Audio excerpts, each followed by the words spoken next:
Hello, welcome to Poemcraft's Guidance Session 1. Today we're going to be looking at the poetic form called free verse, and our skills focus is similes. Now don't worry, you don't need any previous knowledge or experience.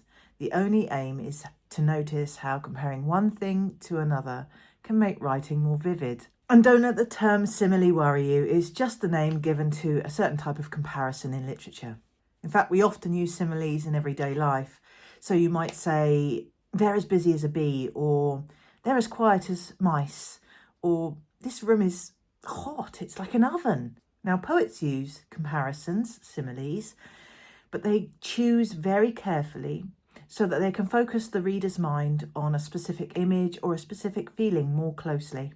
And that's what we're going to be doing today.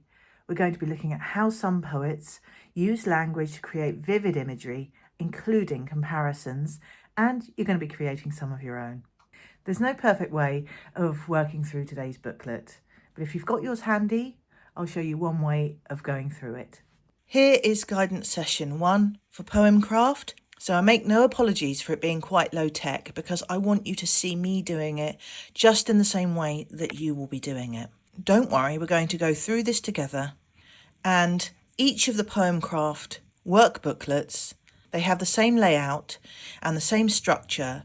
So once you've done this one, you'll find it easier to go through the other guidance sessions and the other work booklets. Right, let's start. Today in Poemcraft 1, we are looking at free verse.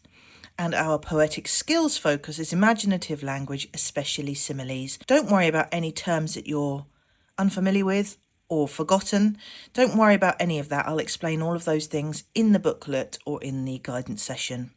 Each booklet then follows with a short information section which tells you a little bit more about the poetic form we're looking at, which is free verse. I don't need to read through this with you, that's for you to discover, but the most important thing I would say to point out is that free verse is considered the most natural type of poetry, and that's why it's loved of so many modern poets, because it gives the poet a greater choice over the poetic patterns and techniques that they decide to use. Then we come to a bit that says, how can I spot one? This is where the most important patterns of that poetic form are kept, so that you can perhaps recognise some of the patterns from free verse when you're looking at the examples or when you're reading other free verse that I hope you'll read. Okay, so let's go over the page now. And in each of the work booklets, you'll find that there's at least one example of the poetic form. Now, remember, we're looking specifically at free verse here. These are two free verses. One is written by a British poet and one by an American poet. And one thing I would like to draw your attention to is that they are very short poems. That doesn't mean all free verse poems are short. It's just for convenience, so I can give you two examples in your first guidance session. Okay, so now we're looking specifically at similes. And a simile is a type of language that's used when we compare two things. I'll explain more about that here when you get to create your own. But to introduce you to the technique, I'm going to go through this first poem here, Autumn by T.E. Hulme. A touch of cold in the autumn night, I walked abroad and saw the ruddy moon lean over a hedge like a red-faced farmer. I did not stop to speak, but nodded, and round about were the wistful stars with white faces like town children. We use similes probably without thinking in everyday life. We say things like, she's as busy as a bee, or the room is so hot it's like an oven. And it's those words, the words like and as, when used in a comparison between two things, that makes a simile. And I'm going to show you what that looks like in this poem. So notice how the poet saw the ruddy moon lean over a hedge. So he's already creating a kind of human-like form for the moon. But he uses the word like a red-faced farmer, and that's the simile. So he leans over a hedge like a red-faced farmer. And he does it again down the bottom, where he describes the wistful stars with white faces like town children. So again, we get another like. So we have two similes, like a red-faced farmer and like town children. So Holmes used like in his poem. Here we have Fog by Carl Sandburg. Now, Carl Sandburg doesn't use a simile in this. He uses comparison. It's not a simile, and I'll show you why. The fog comes on little cat feet. It sits looking over harbour and city on silent haunches and then moves on. So he's describing the fog. He doesn't use the word like or as. He actually just describes the fog as having little cat feet. So the fog comes on little cat feet. He doesn't say like or as. So that is a metaphor. And that's how we can spot the difference. So we have like is a simile and this is a metaphor. Now in our booklet we go on to trying to spot some of the patterns that we have been told to expect from free verse. In the front page we try and spot them in our examples here. So let's do autumn together. So we have to tick all that apply for autumn. So all of the patterns that the poet's using that correspond with free verse, we're going to try and spot. One sentence split over 4 lines. Now that doesn't mean that all free verse poems has a sentence split over 4 lines, but it's the kind of thing that free verse does. It doesn't complete necessarily a poetic line on one line. So for example over here, a touch of cold in the autumn night, I walked abroad. So you can see we've got a dash there, and here we've got a comma, and here we haven't got anything. That's called enjambment. Now here, that 4th line, we get a full stop. So that's the end of our one grammatical sentence, and that is split over 4 lines. So we can tick that. No rhyming words at the end of lines. Some free verse poems rhyme or use rhyming at some point, but it usually isn't regular. That means at the end of lines. So that means the first line rhyming with the second, which would make it a couplet, or the first line, let's say, rhyming with the third line, which would make it alternate line rhyme. But here, let's look and see if there's any rhyming at all in the poem. So we've got night, night. So we have to find a similar sound to night in any of the other end words. So night, abroad, doesn't rhyme. Night, hedge, night, stars, night, children, none of those rhyme with night. Abroad doesn't rhyme with any of those words. Hedge doesn't rhyme with any of those words. As you can see, there's no rhyming words at the end of lines. Lines with different lengths, some shorter, some longer. Well, even with the naked eye, you can see that there's longer and shorter lines in that. So we don't even really need to count how many words are in each. So we can see from the naked eye that there are different line lengths. Now, more traditional poems use a specific meter, which means a rhythm, which means having similar length lines. With free verse, a poet isn't constrained by rhythm or meter, so they are free to use whatever words and word patterns they want. So you need to do the same for Fog. Fog here by Carl Sandburg. You can find whether those patterns apply to this poem, and you can do that by yourself when you come to do the booklet. After you've completed that, you can move on to things to consider. This is just general reflections on free verse and the kind of free verse that you might find elsewhere, so other free verse poems. So just some tips about how to spot them, how they're different to the ones that I've picked as the examples. And the most important thing I would like to draw your attention to is the fact that free verse, it doesn't mean random. Just because it's free, it doesn't mean that it's chaotic or that the poet hasn't thought long and hard about each selection they've made or what not to select. For example, rhyme. Some poets may choose rhyme in their free verse poems, some may not. Some may choose a particular rhythmic pattern, some may not. So it's just as important what poets choose to reject as to what they include. When you've read through that and you've learnt a little bit more about free verse as a poetic form, we get to create a free verse poem together. I've created a scaffold for you. If you'd like to do that by yourself, feel free. There's instructions up here. You've got some things to fill in and there's some images to help you.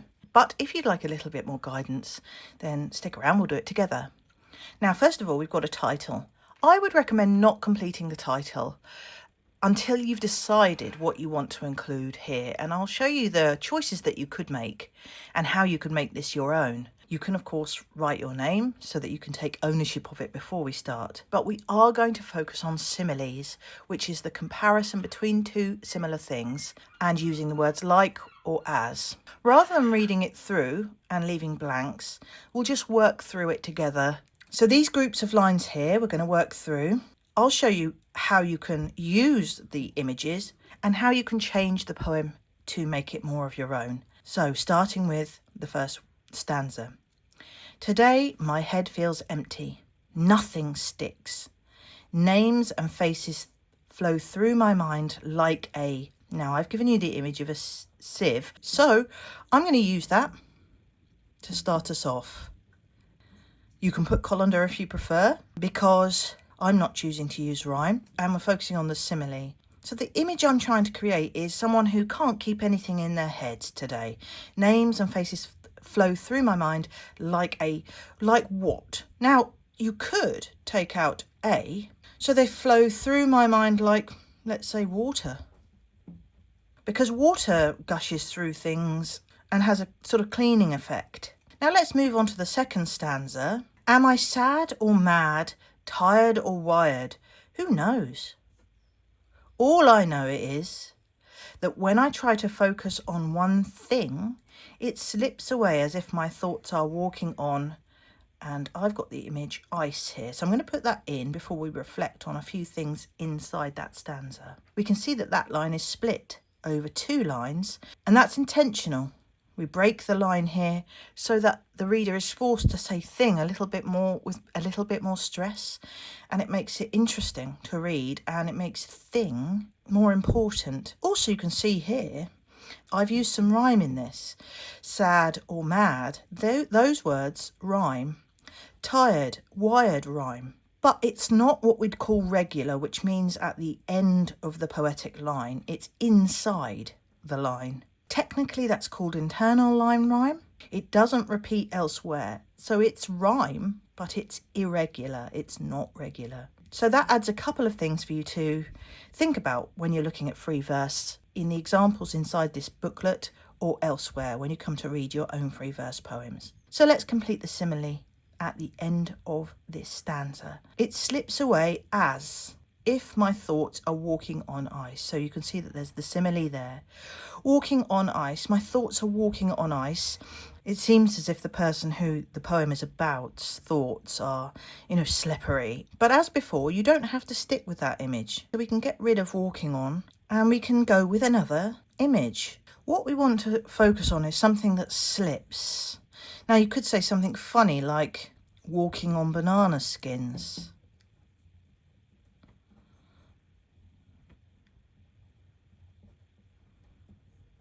Or you could say something like made of silk. Because if you think about silk as a fabric, it's slippery. And I really like that one because I don't want the comic vibe in this stanza. I would like something a little bit more elegant. Okay, so I'm happy with that. I really like that. We've thought of and rejected some ideas that don't quite work. And that shows you that free verse isn't random, it's intentional. So let's go on to the final stanza where we have two images to complete. I wander through my home like a... Now we could put ghost because that's the image that's provided. You could have ghoul, you could have spectre. But you could equally reject that image and you could have another image. But we want to stay true to the images that we've created here of somebody who's here but not quite here mentally. So I wander through my home like a lost lamb. I could have used lost sheep here, but you'll notice that I've repeated the sound at the beginning of the two words here, lost lamb. And when we do that, that's called alliteration, and that really sticks in the reader's mind. So again, that's an intentional use of sound to create poetry. I wander through my home like a lost lamb. There are people here I know, but do I know who they are really? Notice the length of lines here, and I'm forcing the reader to pause on that word to really let it sink home. In fact, it's quite usual for a poet to provoke thought within their readers. They have their own thoughts, their own minds, which, like mine, may be filled with nothing but, and here we've got the image of clouds. We've got this image here of a mind that is clouded in some way. We don't have to stick with clouds, though. It can be filled with nothing but something else. So we could go with air. Literally nothing. Could be filled with grief, love. But again, let's try and unsettle the reader by turning the subject of this poem into someone who is ambiguous. So let's use the word myself. So we've completed the poem, and now we have to think of a title. And the title is a simile. My mind is like a something. So we could say something like a balloon, because it's head-shaped and it's filled with air, which is an image similar to the ones we've created. But I don't like balloon because it sounds quite comic, and the image is associated with parties and birthdays and things like that. It's not the image I want to use. So I think I might go with my mind is like a vacuum. Which means, you know, the space, a vortex. And I think that's similar to something we've created throughout this poem, where our minds really can't land on anything. So now we've completed the poem together. But now I'd love you to take your time going through the booklet, reading in detail all of the aspects of free verse and all of the things you can spot, having a look through all the examples and trying to spot some of the patterns that poets could choose to use in free verse, and then completing that poem in your own time, making it your own. Remember, you're not being tested, so enjoy the process of reading about and creating some of your own poetry. When you've completed the booklet, you can share your experiences and your poetry in the comments section below, and I'll see you after you've completed it for the final message. Well done. You've explored free verse and using language and similes to create vivid writing. You've taken your first step in the Poemcraft journey, and that is something to be incredibly proud of. I'll see you for step 2.